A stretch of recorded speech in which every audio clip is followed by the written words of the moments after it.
Thank you all so much for attending. If anybody wants to go outside and rope people in, you're more than welcome to.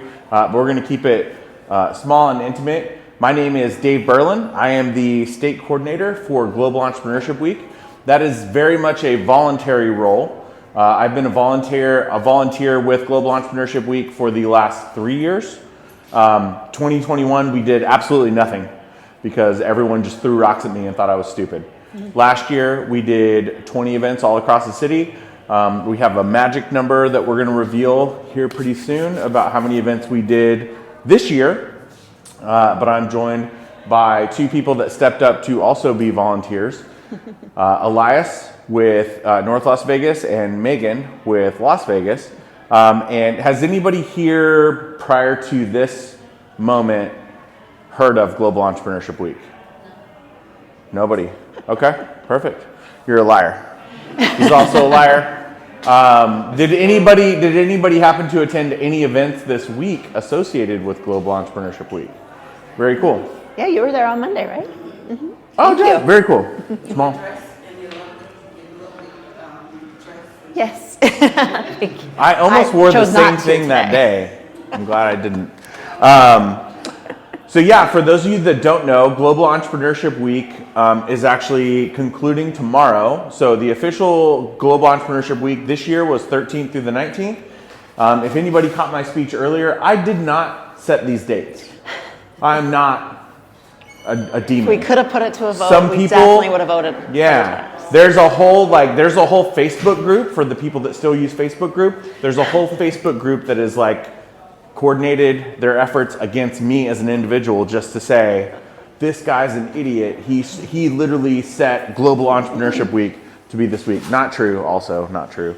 But I would not pick these dates this week. I almost believed you on the Facebook. Because he's like, yeah, and then what? That tracks. Yeah, you've had 3 Facebook groups set up against you this week. But no, November 13th through the 19th, this was not just a Las Vegas thing. Mm-hmm.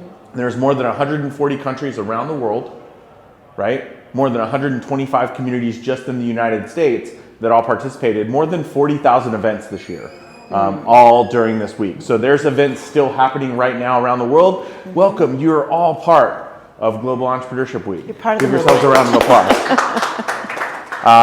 I'll go through just a little bit about Global Entrepreneurship Week. It is a massive campaign to celebrate and empower entrepreneurs in every country around the world. So every November, there is a week dedicated to Global Entrepreneurship Week. Okay, so thousands of activities. This is born out of the Kauffman Foundation. Anybody familiar with Kansas City? Right, KC-Mo, not KCK. Right, for those of you who do know the difference.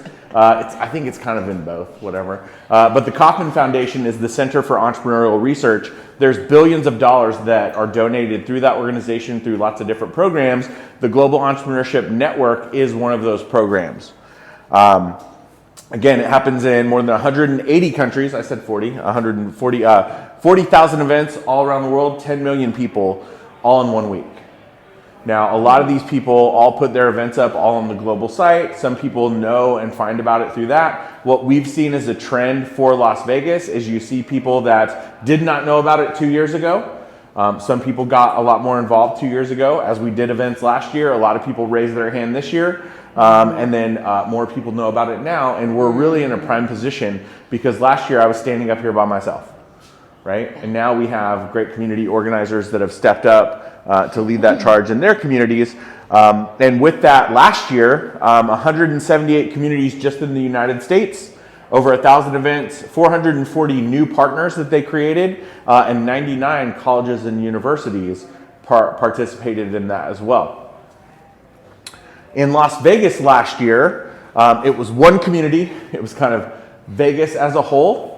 We did 20 events and we had 18 new partners, and that was a hard fight, and that was a fight definitely worth fighting because this year, everybody, little drum roll, yeah, snap your fingers, whatever it is. We did some adding. We had 2 communities with, I put a little asterisk. I'll talk about that. 2 communities, 25 events, and 30 new partners that we've now connected to Global Entrepreneurship Week. Mm-hmm. What does that mean, right? What does the asterisk mean? Anybody just itching to know? Right before we got involved and the whole week kicked off, my personal friend, who happens to be the director of all global communities, I say we were stacking chairs 10 years ago. 10 years ago, we were part of another volunteer organization called 1 Million Cups. 1 Million Cups is an entrepreneur organization in 1,000 cities around the world. You guys got one in Raleigh? Yep. And you can set your clock to that. Like, what time is it? 9 a.m. On what day? Wednesday. Every Wednesday, 9 a.m. It doesn't matter what time zone you're in. It's Wednesday, 9 a.m. There's a group of entrepreneurs that come. Two companies get the opportunity to present, very formatted. You got 6 minutes to pitch. Hey, shut up, get off the stage, Q&A for 20 minutes. And then that's what it is. Mm-hmm. You can set your clock to that, and that's a recurring thing. I was stacking chairs, meaning volunteering with Cecilia Wessinger, who over time, I moved here 5 years ago. I was very disappointed last year when the only person that I had as a connection for Global Entrepreneurship Week was a gal, I don't remember what her name was. Let's call her Susan or Karen, right? Any Karens here? All right, we're going with Karen. Karen was my only contact. She quit in September of last year, right before we were about to get crazy. And I was like, oh my God, who's my new contact going to be? Happened to be my good friend Cecilia. We used to stack chairs at the end of 1 Million Cups. And now she's directly helping us with national organizations and international organizations right here in Las Vegas. So that little asterisk is a week before Global Entrepreneurship Week. She sends me an email and she says, oh my gosh, you have to talk to Doug. Doug is in Reno. He's with a company and an organization called EDON, and now we're primed to have Reno to have their own community organizer next year, which just puts us in a better position to host more events, to help more people, and really let people know what's going on. So at the beginning of the year, I was the state coordinator. I sort of self-promoted myself because Megan had raised her hand and said she wanted to help. So big round of applause for Megan. Thank you. She was the first person that stepped up, and this was the slide that I was showing. I was like, guys, we need somebody for North Las Vegas. We need somebody for Henderson. We need somebody for Reno. And now I can change that slide. By the way, we were also trying to get the proclamation from the governor to sign and make this officially the week. I sent in all the paperwork. I did all the things, but all of my contacts no longer work for the governor. So, got the little asterisk, so we'll get that next year, and I will do something radical, whatever it takes. If I have to get David Blaine involved, I will, because he'll make the government disappear. Right? F around and find out. But this year, now we have Elias, who has stepped up and become one of the community organizers. We also have Doug from EDON up in Reno, so we're looking at really connecting those dots and making that stuff happen. The themes in the past have always been about ecosystems, education, inclusion, and policy. This year, we kept it very generalized, and we let anybody host events based on whatever you thought was important to you, right? For me, it's always continued to be ecosystems, right? Is anybody here from Las Vegas, like born and raised? Just Yay. 2. I've met all 7 now. It's like Pokemon, right? Just collecting us along. We've collected all 7. But yeah, so there's a lot of different events that happen, and some of the different organizations that participated this year, some of those participated from last year and have continued to participate. But here's the big niche of all of the types of entrepreneurs that we're trying to attract. And I have to say this probably 4 times, especially since I'm on camera. How many, pop quiz, does anybody remember how many events we hosted this year? 40,000. Sorry, just in Las Vegas. I apologize. Good call. Yeah, 40,000 deep. Yeah. But how many here in Las Vegas? 30, 18. 25. Yeah. But here's the most important thing about those 25. $0 spent. Yeah. $0 spent. Taylor and Tyler, aka TNT, who you'll meet and get autographs from after this presentation, they were able to tee up some really powerful partnerships with one of the local hotels, Ahern Hotel. They actually gave us the whole space, a stage, and everything for no money.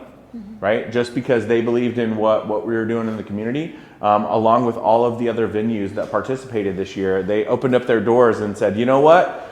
F1's a cool thing, but they're just coming and going. Like, what about the people that matter here? And a lot of those people have raised their hands. So these are all of the types of entrepreneurs that we have connected with and that we're going to continue to connect with in the future.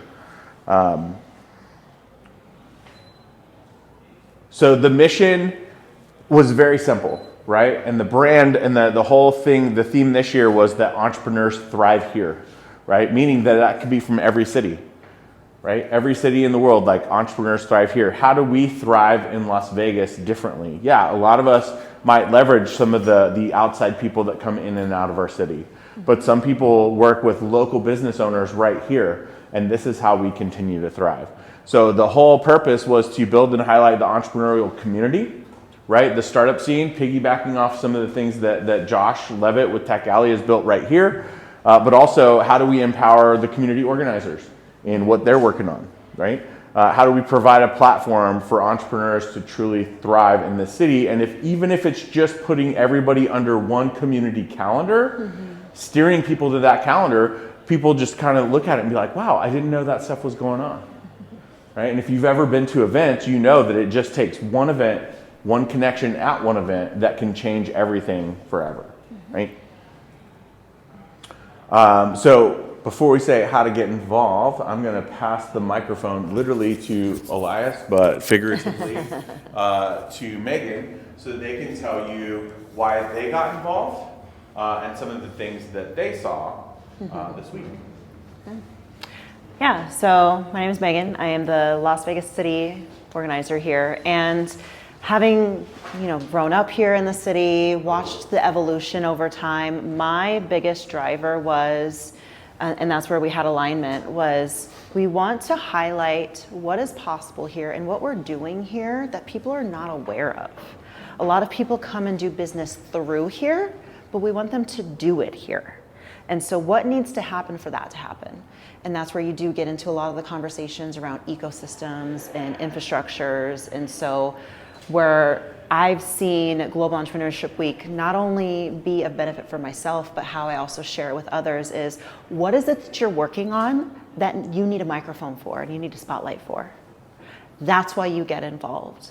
Because like Dave said, it's one conversation, it's one connection that you are away from making whatever it is that you're dreaming up or you're working so hard on to actually come to fruition. And what happens here in Las Vegas, and also happens in so many other cities, is those conversations and those ideas are siloed and they're behind doors. And so we are creating the space with the Global Entrepreneurship Movement. In and of the design of it is to bring everyone together and say, hey, let's all come together and everybody can share what they're doing and what they're working on to get plugged into the right resources and the right connections. And so I say it to say, it's a tool and a resource, take advantage of it. And we already have so many other organizations that are now, because again, now we just know it's not just Dave's thing, it's not just our things. They're like, yeah, could you do it any other time? We're like, yeah, we'd love to. We would love to, but it's not up to us. We don't set the calendar, unfortunately. Yeah. Next week either. No. And again, and it's like, that's the fashion of Las Vegas, is that any given day, there are a million things happening. And so when we do look at our resources, we have time, we have money, we have energy. Which one of those are actually renewable and which one of those are not? And so it is being super mindful, especially from entrepreneurs, from founders, and all of you guys, is we are very, very mindful of how we're using our time and how we're using our energy and how we're spending our money. And so, again, that's where that centralization of things really is like the biggest bang for your buck. And I know I've used it as like, that's gotten me in conversation and into doors and into rooms that it would take me a little bit longer. Maybe it wouldn't happen. And that is actually how I presented it to the city. This is why it's important. I said, hi, we're on this call right now because of this movement. Mm-hmm. Did you want to also do that with whatever else you're working on and get the people here? Yeah? Okay, great. We all want to do the same thing? Awesome. Let's do it together. Why are we doing it by ourselves? So that's, I'm a little passionate, but yeah, that's why I got involved. That's great. Let's do it. Take action. Have fun. A little bit more passionate. Oh, Get some coffee in the system. What's up, y'all? So my name's Elias Benjaloun, and the reason why I got involved in Global Entrepreneurship Week, I'm going to tell you, but first I have a question. Who here's an entrepreneur or wants to be an entrepreneur? This should be pretty much the entire room, right? Okay, so who wants to make a difference in this world? Right, and a lot of us do it through entrepreneurship, right? I know, Jason, you got vets in tech, and you're empowering vets to get back into the community. I met a nurse today who wants to make a difference in the world, right? A lot of us become entrepreneurs because we want to solve problems. But the reality is the problems that we want to solve in this world are much bigger than any one of us individually. And so I got involved in Global Entrepreneurship Week because I truly believe that we have a better chance at solving for our community's problems when we work together and we break down the barriers and we communicate with one another. We become better together. And so that's why I got involved in Global Entrepreneurship Week. That's why you'll see me at events like Tech Alley or Promise Startups, really trying to incubate collaboration and foster community building. And so I would just, I hope that message resonates with you. If there's a problem that you're trying to solve, we'll go a lot further when we're together. So I invite you to be a part of Global Entrepreneurship Week next year and the ecosystem all together. And I want to give a shout out to Taylor and Tyler and Ben in the front because they poured in time, energy, and resources to really help expand on all of the work that we're doing. Yeah. Back to you, Actually, I did want to hit that because I was going to first, as we acknowledge the volunteers, also acknowledge the group right here. If you guys will do me a huge favor, there's nothing to sell you, right? Except for a little snake oil. It's in my backpack. If you go to gewvegas.com, Ben actually put together a whole local site. The global site is amazing, but it's also kind of hard to navigate because there's so many things going on globally. So Ben actually put together the local site. So if you guys go to gewvegas.com, you'll see all of the partner organizations that got involved. We had Nadia and Lauren with Alter New Media. They put out a press release on this. They did it on their own dime, and that got us in like Yahoo Finance. That got us in a bunch of big publications to start raising awareness for this. Taylor and Tyler, they managed the whole social platform for all of our Facebook pages, all of our Instagram pages, and all that stuff, just to keep people in the know about what was going on. And every time somebody put a new event up on the global site, Ben would make sure that event got put on the local site, and then we started building, marketing and all that stuff for everybody. So this was a community effort where a lot of people, not only did they raise their hands, going into a busy season for everybody, everybody just kept showing up and kept getting things done. So here we are. If I can add a couple other things for try to encourage people for why they should join the network. We did Road to GEW, right? Yeah. Super intensive. Like Dave said, 180 countries that are involved in Global Entrepreneurship Week. Las Vegas was the only community that broadcasted our entrepreneurs, investors, professors, incubator builders here in the community to the entire global ecosystem. Meg and Dave and I, we pretty much spent like 72 hours straight interviewing 30 people, and the downloads of insights that I'm receiving are coming randomly. They came today, like, oh man, that guy said that thing, and they're like literally nuggets that are like blowing my mind, are adjusting how I'm operating my business, and the results that I know Cyril and I are seeing in our business are happening immediately, and that was just off of 30 conversations, and so just off of the learning from meeting so many people had a huge impact. Yeah. So I want to talk about that so really radical idea, right? So there's all these community organizers around. We'll just go off the United States first. In a couple of cities, right? Because we're on monthly calls with these other global or these other state coordinators and community organizers. And there's actually some people in Florida and some in Oklahoma City as well, where you look at a company like, is anybody here familiar with like Startup Vegas or Startup Envy? Right? Those are programs that are great here in our community. It would be like if I worked for them and Global Entrepreneurship Week was my project every year. There's like some people that actually, this is part of their job because it's part of their ecosystem. Is it Zach? Zach, you could easily be that person. I'm not saying you should be, but like because you already get paid to work for the University of North Carolina in Raleigh, like if you had an entrepreneurial thing, like you might get tasked to be the community organizer. And there are some people that this is their job. It's not like that here. Plus we're up against F1. Plus we're up against all this stuff. I had a crazy idea, as I often do, about 2.5 months ago. Somebody invited me to their podcast studio, and I was like, oh, I had seen their little ads for it and their little clips, and I was like, what if we got radical and like, what if I helped you guys book your whole Q1? If we did a podcast marathon as a road to GEW marketing thing, and we did like a live broadcast for like 72 hours straight. And they're like, that's a great idea. But like most great ideas, you go to sleep and you wake up and you're like, I never want to talk to that person again, because that would be a lot of work for me if we did go with that idea.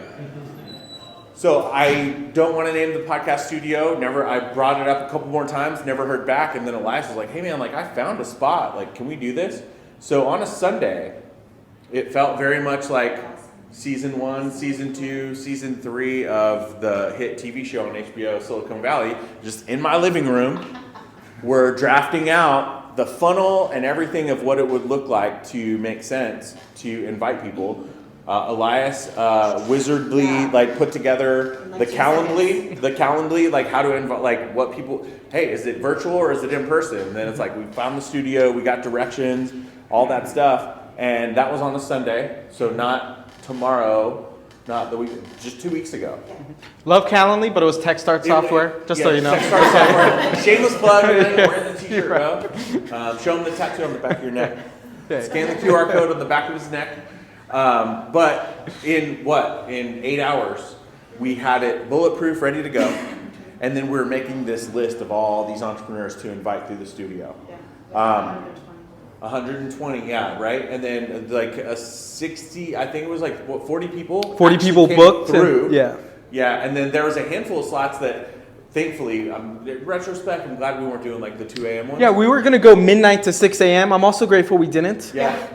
But the idea there was that we would fill it with people from around the world, because global entrepreneur, like it'd be easy to talk to somebody in India because I was like 1 o'clock there. Anyways, that was on a Sunday. Wednesday we were recording, and we weren't just recording, it was booked solid from 8 a.m. or like 10 a.m. to like almost 10 a.m. or 10 p.m. Yeah. I thought that was pretty impressive. And I very rarely, I'm like, wow. But I was like, wow, more impressive than that. The next morning when I walked in, Elias still hadn't been to sleep. And he's like, dude, check out all these clips that I made that we can now play in between all the interviews. And I'm like, bro, you're a freaking maniac, dude. You're a freaking maniac. But by the end of it, like I came into the studio on the last day and I was literally crying because there was people that I was seeing on these clips that I have no idea who they are. But now they're all connected through our community. And I'm like, wow, like I'm just, like you said, in a little nugget clip, what's her name? Z-Lot? Mm-hmm. Is that her name? Yeah. I was like, I don't even know who that person is. I never knew who she was. But already I was just like, I need to talk to her. But like, it's nice to know that not only is she in our network, but the idea was that we were also educating each one of these people of what we were doing in the community. So you can almost bet that we're going to do it again next year, because now the whole world's like, what's Vegas going to do? And it's like, it could be a Guinness Book of World Records where we break the record. Yeah. Longest live stream. Hold on. How do we win this? He's like, you're not winning. I'm like, yes, I'm winning. How are we winning? It's like 300 hours straight. That's easy. I've already broke the world record for the world's largest pizza party. So I mean, what's another podcast name? Let's do it. Who's down? Who's down? I'll get the shirt for that. Can we board off the strip next year and charge $1,500 Yes, let's do that. Only if we get couples. $15,000 a person. Right? But actually, it's free. So that was the road to Global Entrepreneurship Week. But now, and it's hard to see sometimes, right? Because we're in the community. But we have very politely started some serious shit in the global community. The global community is paying attention to what Las Vegas is doing, not just from those antics of guerrilla marketing, but also Nevada is the first state to sign the Right to Start Act. Does anybody know anything about the Right to Start Act? Because if you do, please tell me exactly what it is.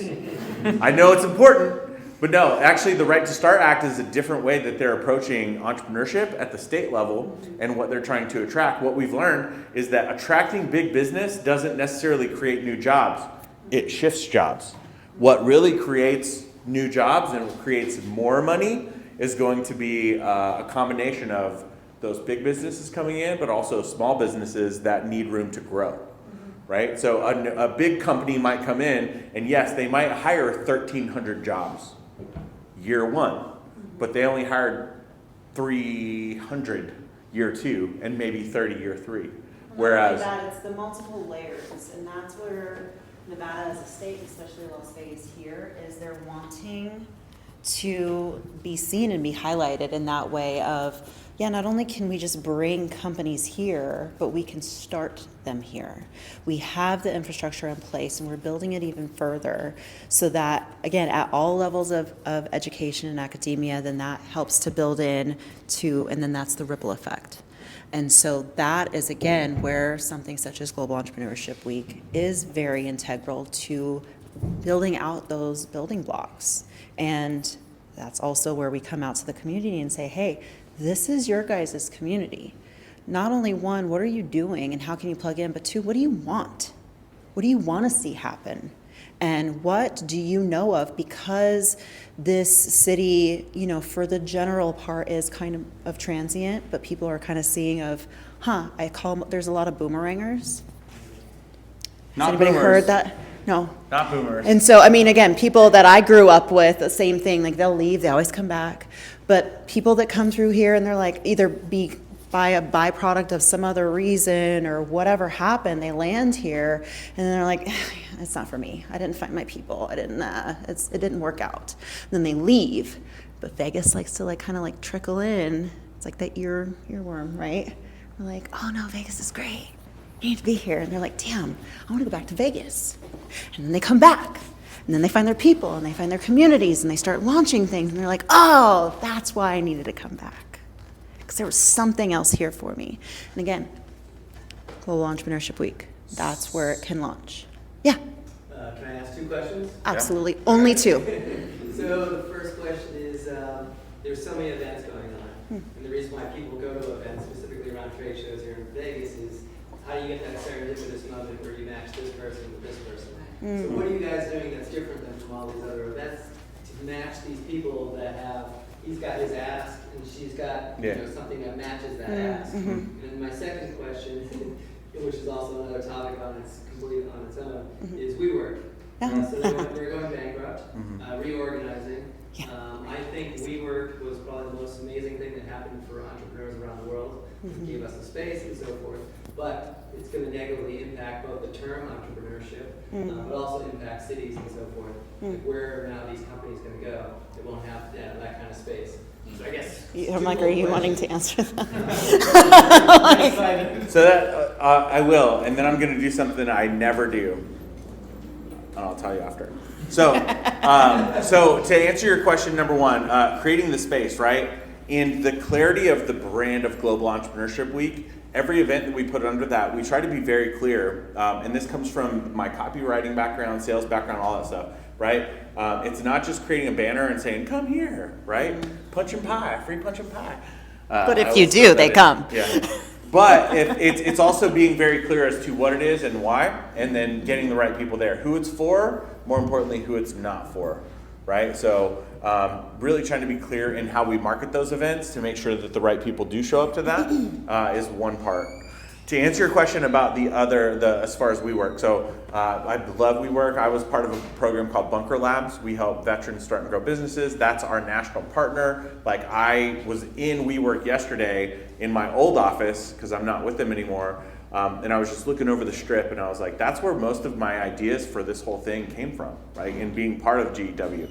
Now I was part of GEW in Tulsa, but like when I really had that view of the city from a WeWork and around all that energy of other collaborators, that's where I got fired up. To answer your question, it tees into 3 things for me. One is my vision and my mission for this city, right? My mission is to connect the people of Las Vegas, because together I think we can really show the world who we really are, right? And there's so many different walks of life that can be a part of this community. I'm from Oklahoma. I've been here 5 years. When people hear about all the stuff that I've done in 5 years, it's insane, but there's nowhere else that I could come and do that like Las Vegas. So I believe that it is the hodgepodge of all of these amazing unicorns around the world that are showing up here, because this is where we can do our best work. But people still think that we're just the Strip, right? So that's it. My mission is to connect the people of our city, show the world who we really are. The bigger vision than that, it comes from a funny Tupac quote that I literally write on whiteboards. If I see an empty whiteboard, I'll go write this. And it was, I never said I would change the world, but I will spark the mind that does. And my play on that, because I rap Tupac all the time, is I don't think that we have to change the world. But together we can change the way that the world looks at Las Vegas. And if we do that, it's going to bring big business. It's going to bring small business. It's going to bring venture capitalists that aren't just holding their money here for taxes. It's going to let them play their money here so we can really create that domino effect. And to answer your question on where, I have a vision for that. So if anybody can make this happen, right?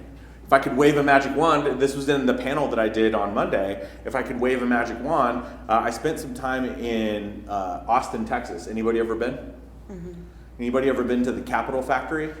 It's a remarkable building. Did you want to duplicate it here with us? It's a remarkable. Right. Well, so the Capitol Factory is an Omni hotel. An Omni hotel by trade is 2 towers joined by an atrium.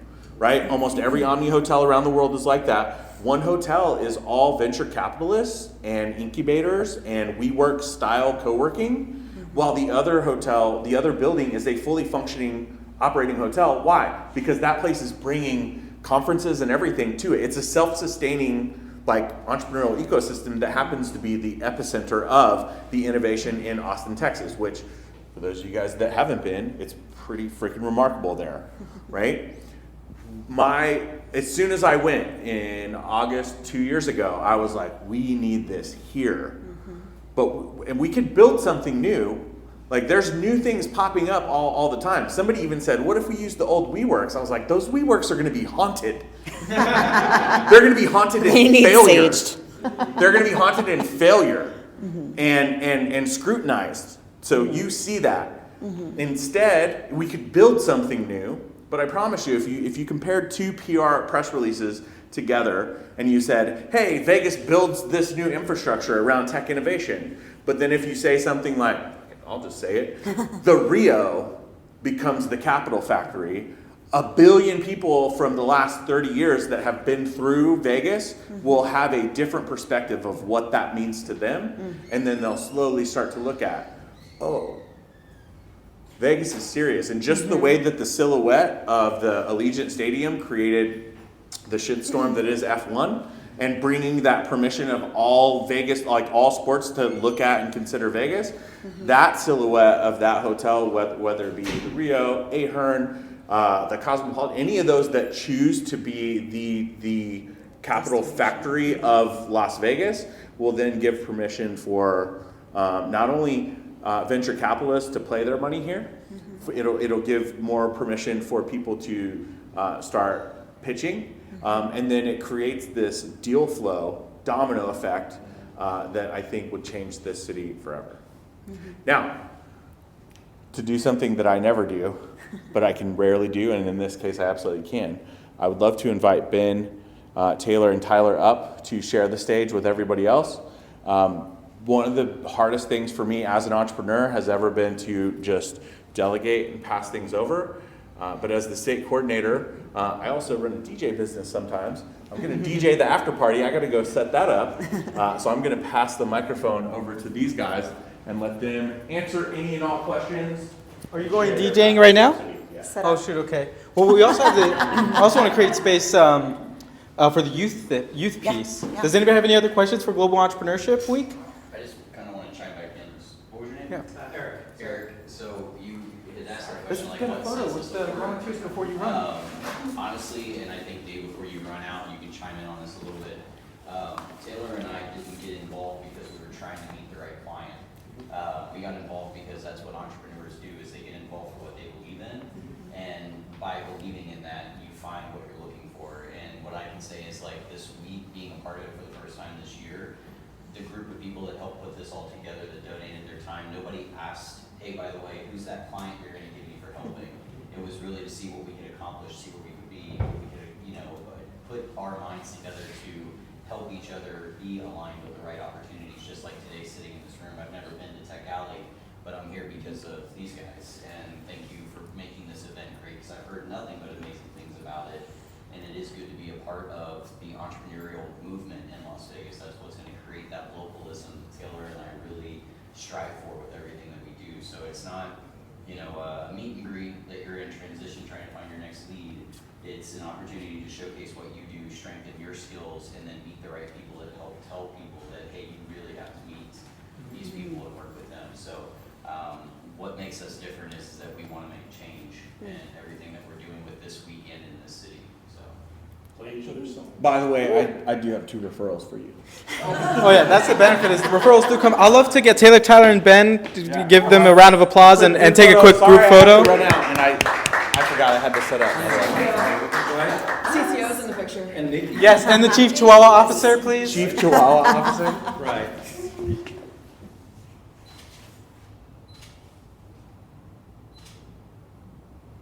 All right, so we got the perfect shots.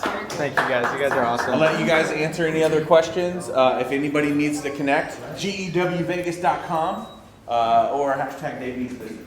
And before we go, we combine this with the youth panel, and so I want to create an opportunity for that. And I kind of want to expand this because there's a couple youth in here that's probably under 25, but not everybody. So I'm going to ask my question a little differently, which is, who here has pitched on stage?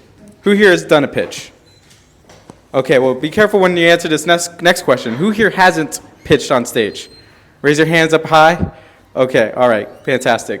After today, you're not allowed to say that, because what I want to do is create an opportunity for you to come up here, do a 60-second pitch on your project, whatever you're working on, and Megan and I, plus the rest of the crew here, will give you some feedback, answer some questions. And we're going to start with the youngest person in the room. You want to come on up? Yes, let's go.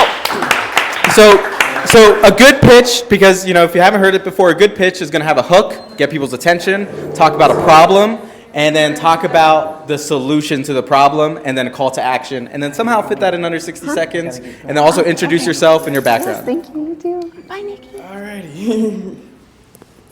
Well, let's get things started. Alright. Uh-oh. I think I pressed the wrong button. What's your name, and what are you working on, and then problem, solution, call to action, 60 seconds. Alright. Firstly, hello, my name is Decelia.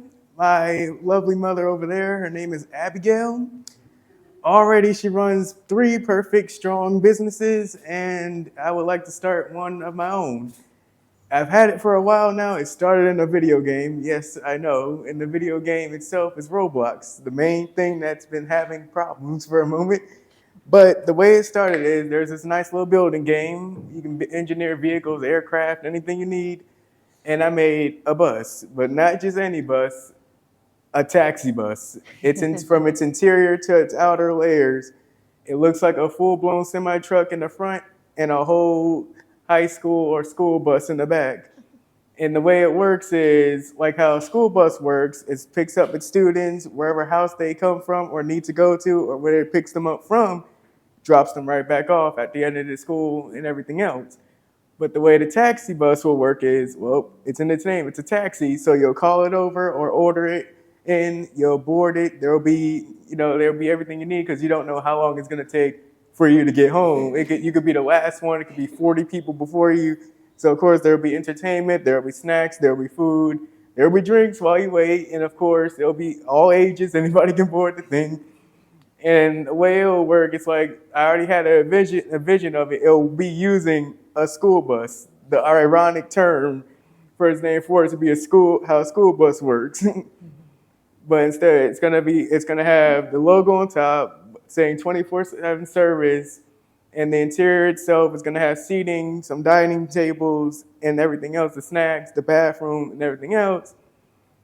And the way it's gonna work is, like, of course, So if we want to get deep with it, let's say a bad neighborhood or not so good neighborhood, just let the person know to grab some pepper spray and board the bus immediately and keep it moving.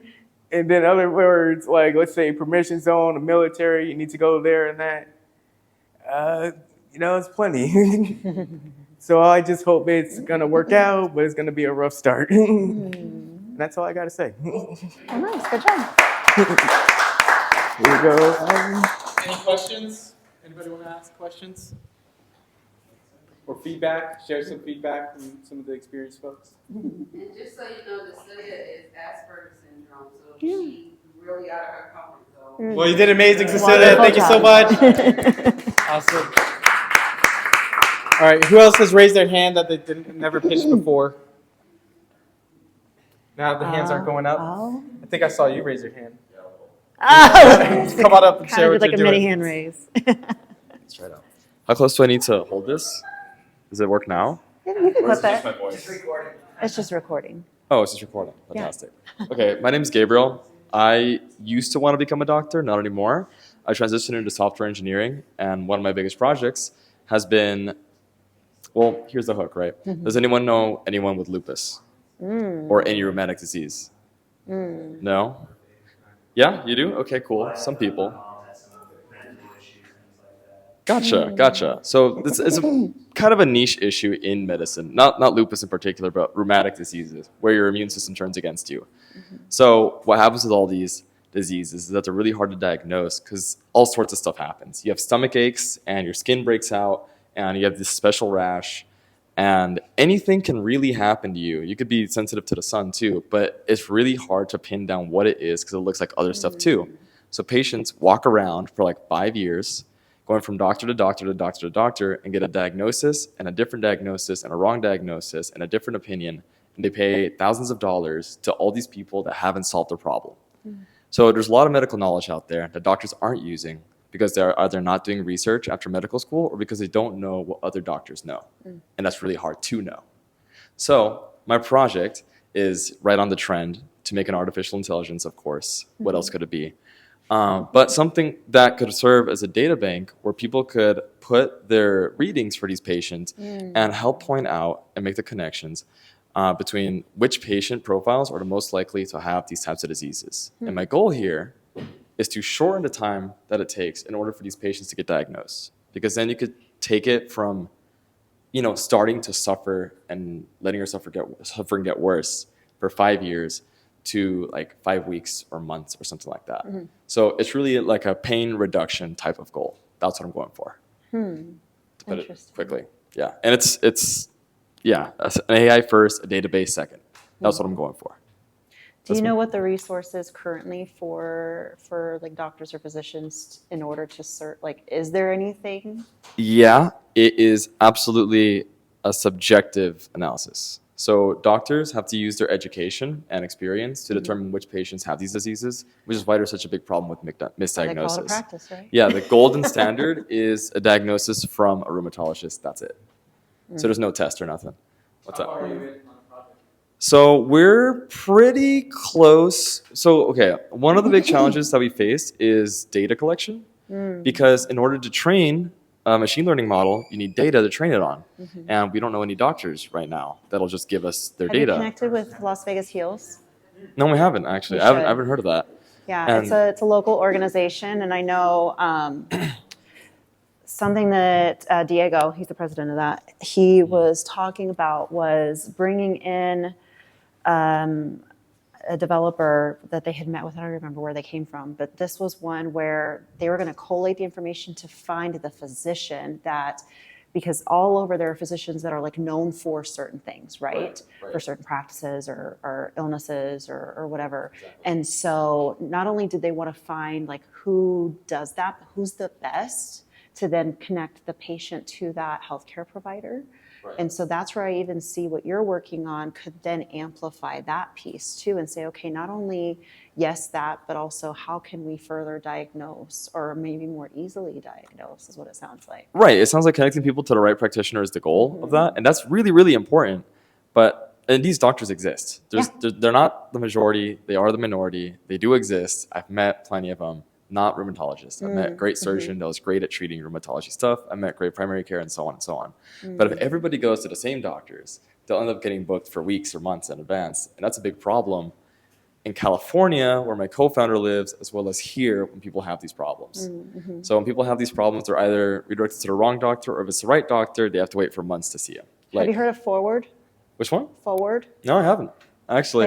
They just announced that they're basically, it's like an AI doctor's office in a box. Forward? Okay, I'll check them out. Same as Ford US. That's something that, right? No, I don't think it's the same. Yeah. I don't think so. Oh, okay. So one of the ways that your program could actually help me is that me and my co-founder, we're really big product guys. Like we've been, going hard in the paint and the code. But as for this networking aspect, which I'm all right at, honestly, is something that we're a little bit weaker in. So we can develop a product and we can make a UI and all that, and make a functioning app, which is what I'm in the process of working on right now. But getting out and meeting the right people and getting this information is something that we could use some help on. Yeah. Because if you reach out people, we've tried doing some cold reach outs to doctors to see what they think about this type of thing. Yeah. And doing a cold reach out and not having a relationship first when you reach out to these people results in them just asking for ridiculous consultation fees, which is going to just drive us into the ground before you can get anywhere. I'm double back on what Megan said, in the health chamber is a good place to start. Yeah. Yeah, get in. Yeah, I What would was say it get in called with again? heels for sure. Las Vegas Heels. Yeah. I did have a question. With your AI and the mentorship, would you also provide holistic options for people? Like some drugs, so I get more information on something like beside. Yeah. Like Ayurvedic. There's like the pharmacy, and then there's like holistic that will go deep into the root cause. Would you guys be able to provide that on, or would that be an option for someone to look on there? So ideologically, we disagree on that. Not you and me and him. So he's very Western medicine. I'm very whatever. I'm very lifestyle, like whatever works. I do believe in treating the patient, not the what is it, Symptoms. symptom? Yeah, exactly. But what we're constructing here has nothing to do with the treatment. We're trying to find the problem, and that's it. Essentially, it's help the patient find exactly what they have to find the problem, and then from there on, it's up to the doctor to treat it. Yeah. So, I feel like even like going as far as like suggesting what the patient might have might be, a little invasive. We've considered that too into the doctor's practice. So we're just going to focus on that for now and stay out of the treatment part. Baby board be like a. Yeah. We recommended something. What if it doesn't work? Who knows? So my brain's kind of going into that. It's like a what is that? The DNA testing. Oh, Ancestry. Yeah. Is what it sounds like you're talking about, and just where my mind goes is that you go from doctor to doctor, you move across city lines, whatever. You talk to a different person, they're going to give you whatever. Just like you and your partner, you guys have two different personalities of opinion. And that doesn't mean that the doctor's trying to hurt you, but if their way of doing it is giving you what you're supposed to be prescribed, not what's best for you, Right. it's not their fault, it's their practice. And so realistically, is it that your product as an app would almost be like a checklist that, hey, you know what, I only get this irritation when I've had too much beer. Like, is it something to where you can figure out what they've been, what the doctors have prescribed, the results, and then also kind of what their intake is? So that way it's more of a holistic overview of what the person's body's experiencing. Yes, actually. So as far as what prior doctors have prescribed as well as their medical history, we're absolutely taking that into account. What we're not taking into account, and maybe we will, are lifestyle choices like food, well, I guess alcohol, habits, sleep trends, things like that. We're not taking that into account, at least not yet. What's the purpose of not? We're just focusing on the things that you would have in the patient note. Would those not be in the patient notes? Unless the patient remarks on it, not really. So we're focusing on things that would be pretty consistent. Things like blood tests and medications. Different markers. And what was the last thing? Blood tests, and demographics. It's almost like you could be in a gray area where it's like you could tell somebody like, okay, well, I was just prescribed whatever, A, but then 3 weeks later, this practitioner scheduled or subscribe me X, well, X and B actually should never go together. Right. It's almost like catching Like a lot of contraindications and yeah, things. so you're not giving the advice, but basically that would keep track of what's happening to that person. And so now all of a sudden it's like, well, my app's not my doctor, but it is saying I shouldn't be taking both of these, and I am taking both of these. And now the doctor's like, oh crap, I didn't even. You know Yeah. what? Well- I know somebody who very unfortunately passed away because they were getting very Really? intensive treatments and dealing with health complications and layering multiple medications.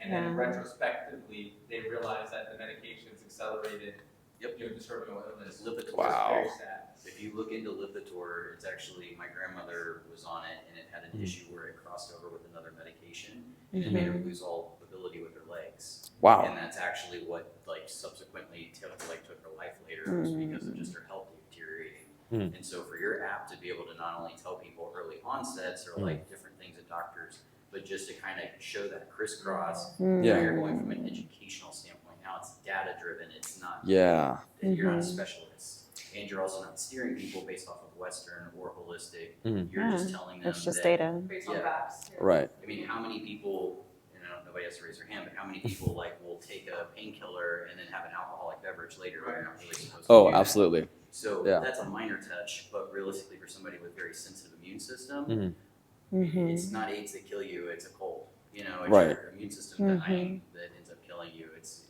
just that's a really smart product for you to want to put out there and transition to Sure. a doctor. So great entrepreneurial transition. Thank you. And that's actually one of our goals. Yeah. Thank you. Thank you. Thank you.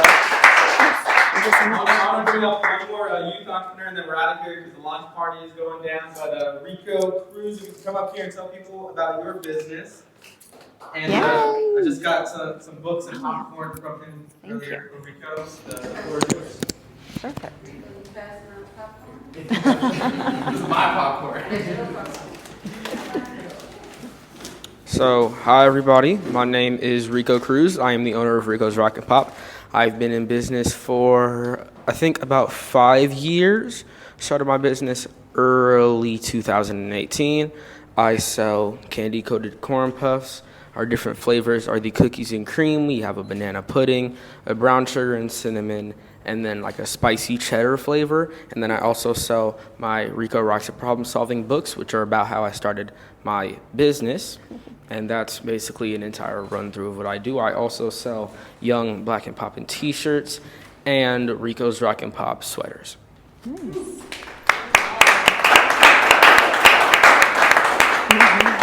Rico, just a couple questions before we get off stage. Can you tell everybody how long you've been doing this business for? Here we go.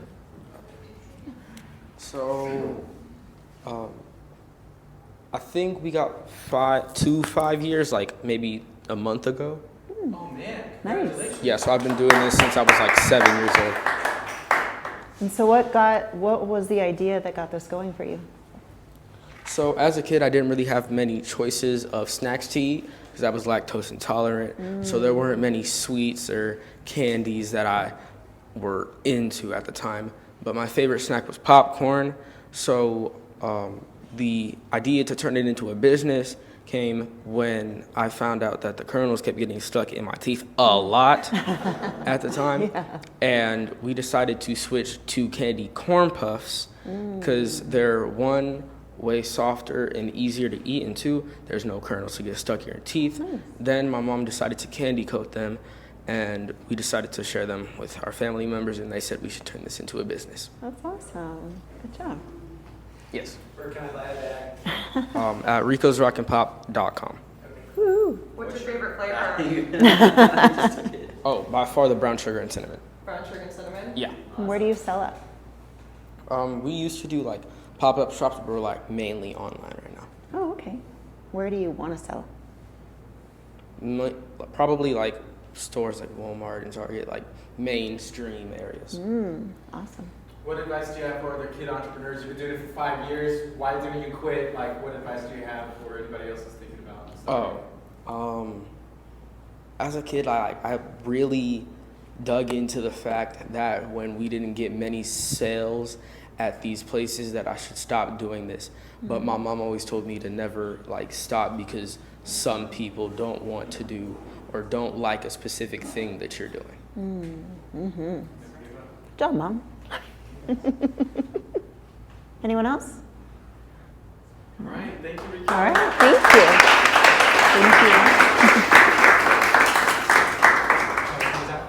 Thank Close out? you. Think we're done? Yeah, I think we're good. Unless anybody else has any other questions, comments, feedback, want to dance? Nothing? Okay. All right, well, I'd love to invite y'all to our next Promise Startups conference. It's December 2nd. It's at Nevada Partners. It's just like 15 minutes away from here. It's free to attend. We have food, and it's a great place to network and support other entrepreneurs. You'll find folks like myself and Rico out there. So I hope to see y'all again December 2nd, everybody. And Then then, we're going upstairs. huh? We're going upstairs, right? We're going to the after party at Taverna. I don't know if it's upstairs or downstairs, but Dave is Usually DJing, so we upstairs. just got to follow the music. Yeah.